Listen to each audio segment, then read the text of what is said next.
আসসালামু আলাইকুম ওয়া রাহমাতুল্লাহি ওয়া বারাকাতু। আশা করি সবাই ভালো আছেন। বরাবরের মতো আবার একটি নতুন ভিডিও দেখার জন্য আপনাদের সবাইকে ওয়েলকাম জানাচ্ছি। তো আজকে আপনাদের সাথে একটা রেসিপি শেয়ার করব, আর এই রেসিপিটা পছন্দ করে না এমন মানুষ খুবই কম আছে। রসমালাই রেসিপি শেয়ার করব, বাট ছানা ছাড়া, সে সাথে একদম ঘি ছাড়া। অনেকেই কিন্তু পাউডার মিল্ক দিয়ে তৈরি করে, কিন্তু ঘিটা ইউজ করে। তো আমি অনেকের কোয়েশ্চেন পেয়েছি, দেখেছি বিভিন্ন ভিডিওতে জিজ্ঞেস করে যে তেল দিয়ে হয় কি না। আমারও এই কোয়েশ্চেনটা ছিল, তো তাই আমি আজকে সবার জন্য তেল দিয়ে রসমালাই রেসিপিটা শেয়ার করছি। আই হোপ আপনাদের সবার ভালো লাগবে ভিডিওটা। সবাইকে অনুরোধ করব অবশ্যই পুরো ভিডিও জুড়ে সাথে থাকার জন্য। আর আমি প্রত্যেকটা টিপস শেয়ার করব, যাতে করে যারা নতুন বা আগে তৈরি করেছেন, বা কখনো হয় মিষ্টি আবার কখনো হয় না, তো তারাও তৈরি করে নিতে পারবেন আমার এই ভিডিওটা যদি ফলো করেন। আমি মেজারমেন্ট যেভাবে দিচ্ছি সেভাবে ফলো করে দিবেন, ইনশাল্লাহ আপনাদের মিষ্টি পারফেক্ট হবে। আর খাওয়ার পরে কেউ বুঝতেই পারবে না এটা ছানার মিষ্টি নাকি পাউডার মিল্ক দিয়ে তৈরি করা মিষ্টি। তো চলেন তাহলে বিসমিল্লাহ বলে শুরু করি। আমি এখানে নিয়ে নিয়েছি হচ্ছে 1 কাপ পরিমাণ পাউডার মিল্ক। তো অনেকে কোয়েশ্চেন করতে পারেন আপনি দুবার নিয়েছেন কেন। আমার আসলে কাপটা হচ্ছে 125 ml এর, সেজন্য আমি দুবার করে নিয়েছি, মানে হচ্ছে 250 ml। আর কাপে হিসাব করলে 1 কাপ হয়। তো এক একজনের কাপের পরিমাণটা কিন্তু এক এক রকমের হয়ে থাকে, কারো 200 ml হয়, কারো 250, আবার কারো 300 ml হয়ে থাকে। তো এই তো আমি এখানে পাউডার মিল্কটা দিয়ে সাথে দিয়ে দিয়েছি 1 টেবিল চামচ পরিমাণ খাবারের বা রান্নার রেগুলার তেলটা, মানে হচ্ছে সয়াবিন তেল, যেটা সবার বাসায় অ্যাভেলেবল সব সময় থাকে। তো সেটা দিয়ে আমি হাত দিয়ে ভালো করে সব দিক দিয়ে মিক্স করে নিয়েছি। আর এই কাজটা একটু ভালো করে করে নিতে হবে, যাতে করে একদম পুরো পাউডার মিল্কের সাথে তেলটা মিক্স হয়ে যায়। তো এরপরে আমি এখানে অ্যাড করে দিচ্ছি 1/2 টেবিল চামচের চাইতে একটু কম বেকিং পাউডার। তো অনেকে বেকিং সোডা দিয়ে তৈরি করে, বাট এক্ষেত্রে আমি বলবো বেকিং সোডাটা না দিয়ে বেকিং পাউডারটা ইউজ করা ভালো। কারণ অনেকে নতুন অবস্থাতে তৈরি করতে গেলে একটু গন্ডগোল কিন্তু করেই থাকে বা করেই ফেলে। তো যার কারণে মিষ্টি অনেক সময় দেখা যায় দুধে দিলে ফেটে যায় বা ভেঙে যায় বা একদম মিশে যায়। তো এই ক্ষেত্রে আমি বলবো বেকিং সোডাটা না দিয়ে অবশ্যই চেষ্টা করবেন বেকিং পাউডারটা দেওয়ার জন্য। এরপরে আমি একটা ডিম নিয়ে নিয়েছি, আর ডিমটাকে আমি সুন্দর করে ফেটিয়ে তারপর অ্যাড করব। তো এদিকেও আর একটা টিপস বলে দিই, সেটা হচ্ছে অনেকের ডিমের পরিমাণটা কিন্তু মানে সাইজে বড় থাকে, আবার অনেকে ডিমের সাইজটা কিন্তু ছোট থাকে। তো এই ক্ষেত্রে যেটা করবেন, একটা ডিম নিয়ে প্রথমে বাটির মধ্যে ফিটিয়ে নেবেন, এরপরে অল্প অল্প করে অ্যাড করবেন, একসাথে হুট করে ঢেলে দিবেন না। এতে করে দেখা যাবে ডিমের পরিমাণ বেশিও হয়ে যেতে পারে, আর এই দিক দিয়েও কিন্তু মিষ্টিটা পারফেক্ট নাও হতে পারে বা ভেঙেও যেতে পারে। তো সে কারণে বলে দিচ্ছি, আমার ডিমটা হচ্ছে মিডিয়াম সাইজের। তো আমার 1 কাপ দুধের মধ্যে একটা ডিমই পুরোটাই লেগেছে। আর আমার ডিমটা ছোটও না বড়ও না, মিডিয়াম সাইজের যে ডিমগুলো থাকে সব সময় সেরকমই।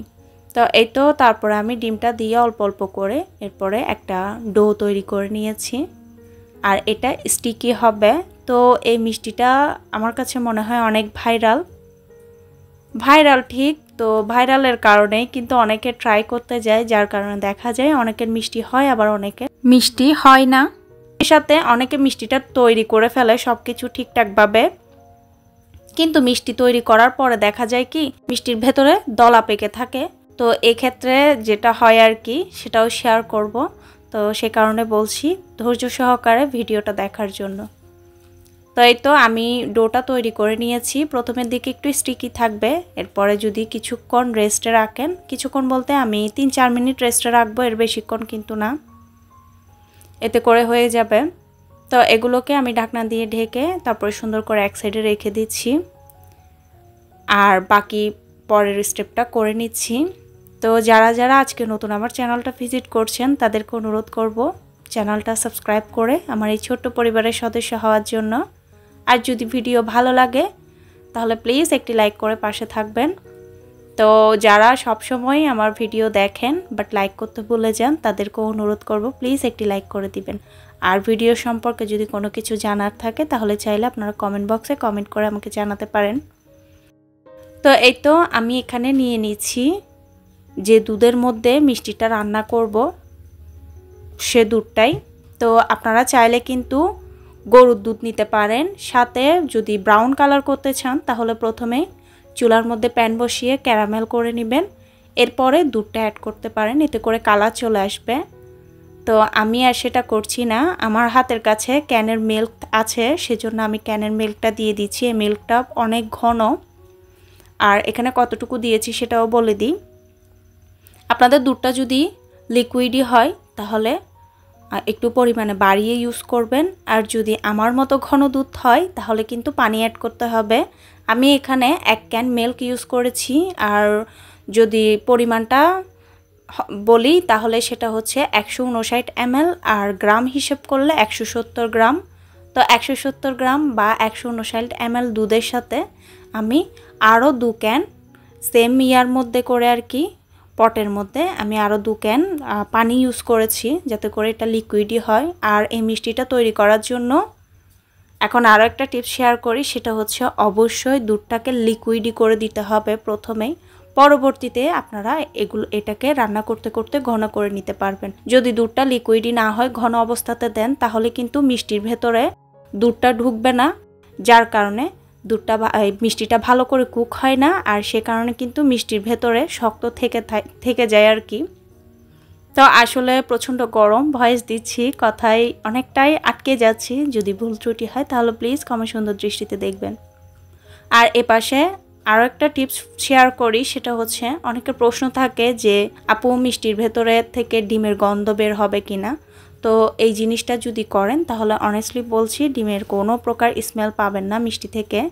আমি এখানে দিয়েছি হচ্ছে 3-4টা এলাচ, 2টো মতন লবঙ্গ, আর দিয়েছি ছোট 1 টুকরো দারুচিনি। এই 3টা জিনিস অবশ্যই দেওয়ার চেষ্টা করবেন, এতে করে কিন্তু সুন্দর একটা ফ্লেভার বের হবে, সে সাথে কিন্তু কোনো প্রকার ডিমের গন্ধ লাগবে না।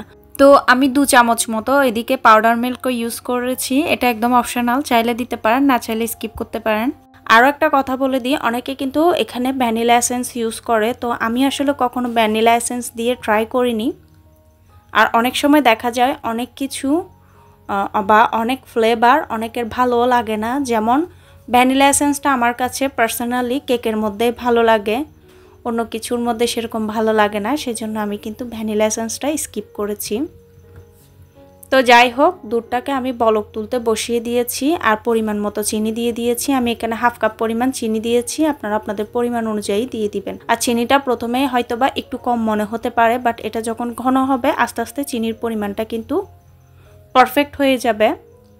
তো এই তো তারপরে আমি এদিক দিয়ে চলে আসলাম ডোটা প্রিপেয়ার করার জন্য। তো যে ডোটা আমি সেট করতে রেখেছি সেটা কিন্তু আমি প্রথমেই ঢাকনা সরিয়ে একটু করে হাত দিয়ে মতে নিয়েছি, হালকা হাতে, বেশি প্রেস করার কোনো দরকার নাই।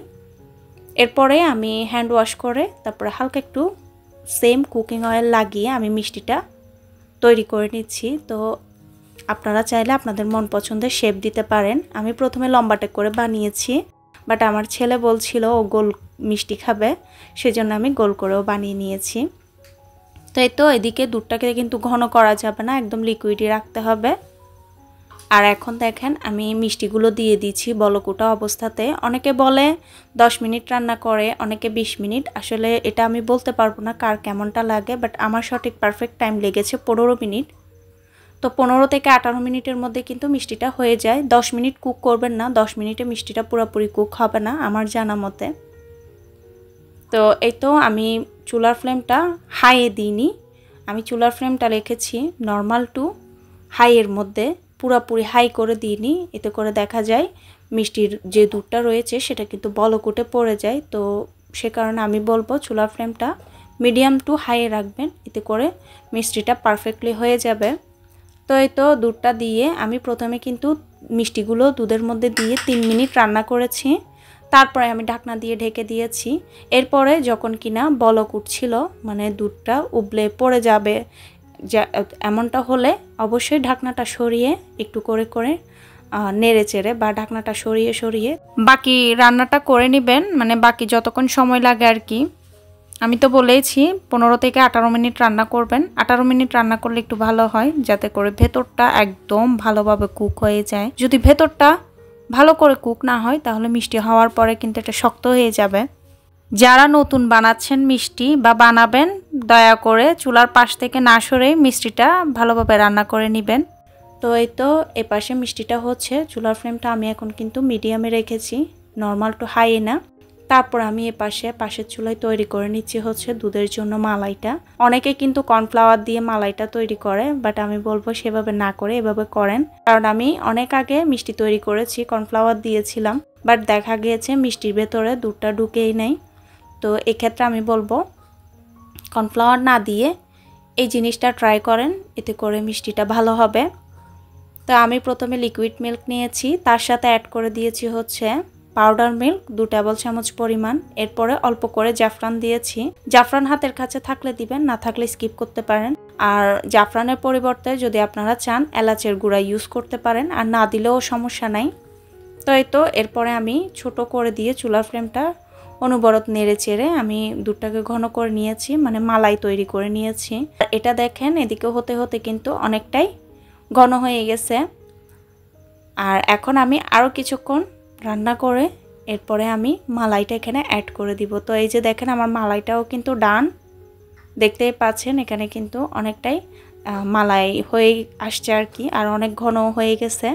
তো এই তো মালাই দেওয়ার আগে এই জিনিসটা অবশ্যই ফলো করবেন, সেটা হচ্ছে একটা মিষ্টির উপরে আর কি একটা স্পুন দিয়ে হোক বা একটা কাঠি দিয়ে হোক, কাঠি না আমি বলবো স্পুনের ব্যাক সাইডটা দিয়ে উপরের দিকে হালকা একটু চেপে চেপে দেখবেন মিষ্টি সবগুলো নরম হয়েছে কিনা। এটা কিন্তু মিষ্টি পারফেক্ট হওয়ার একটা টিপস। তো এই তো এরপরে হয়ে যাওয়ার পরে আমি এখানে মালাইটা দিয়ে দিচ্ছি। আমি কিন্তু স্পুন দিয়ে আপনারা দেখতেই পেয়েছেন সবগুলো মিষ্টি চেক করেছি, আমার সবগুলো মিষ্টি আলহামদুলিল্লাহ পারফেক্টভাবে হয়েছে। তো এই তো মালাইটা দেওয়ার পরে 2 মিনিট মতো রান্না করলেই বাস তৈরি হয়ে যাবে মজাদার রসমালাই। এই রসমালাই যদি আপনারা ট্রাই করেন, অনেস্টলি বলছি বুঝতেই পারবে না কেউ যে বাসায় ছানা দিয়ে তৈরি করেছেন নাকি পাউডার মিল্ক দিয়ে তৈরি করেছেন। আর কি বলবো, মাশাআল্লাহ টেস্টটা একদম দোকানের রসমালাইয়ের মতো আসছে। ঠিক কুমিল্লার রসমালাইটা যেমন হয় এটাও সেম সেভাবে হয়েছে।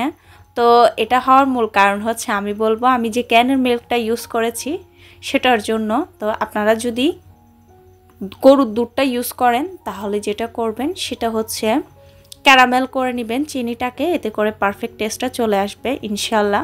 তো এই তো তৈরি হয়ে গেল আমার মজাদার রসমালাই। আমি আপনাদেরকে একটু কেটে দেখাচ্ছি। তো আমি ঠান্ডা করে মানে নর্মাল টেম্পারেচারে এনে এরপরে ফ্রিজে রেখে দিয়েছিলাম, প্রায় 2 ঘন্টা মতন হবে। তারপরে আমি আপনাদেরকে সার্ভ করে দেখাচ্ছি। আর এই মিষ্টিটা অবশ্যই ঠান্ডা করে সার্ভ করবেন, এতে করে দেখবেন অসাধারণ লাগে। তো ভিডিও আর বড় করব না। তো অনেকে অনেকভাবে তৈরি করে এই মিষ্টি, হয়তোবা তাদের মতো করে তারা তৈরি করে, তাদের মতো করে পারফেক্ট হয়। আমার মিষ্টি আমি যেভাবে তৈরি করেছি, আমার মিষ্টি যেভাবে পারফেক্ট হয়েছে আমি সেটাই আজকে আপনাদের সাথে শেয়ার করলাম। আশা করি আপনাদের ভালো লেগেছে। তো আজকের মতো বিদায় নিচ্ছি। টাটা, আল্লাহ হাফেজ।